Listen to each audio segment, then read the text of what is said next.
Гледам колко се канахте през гара Хитрино. Не.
У нас още е, да ви остава.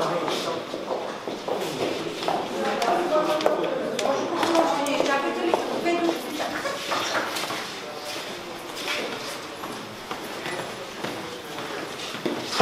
Господин Петров, нещо на близките на загиналите искате ли да кажете?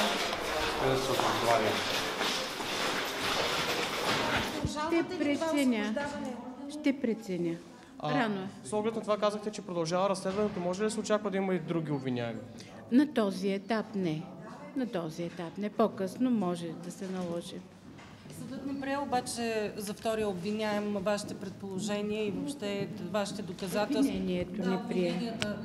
Имате ли, как смятате, на какво се дължи това решение на съда? Съдебните решения не се коментират. Имам право на протест, ще преценя дали да се възползвам от правото на протест. Не мога да коментирам съдебно решение, не е етично.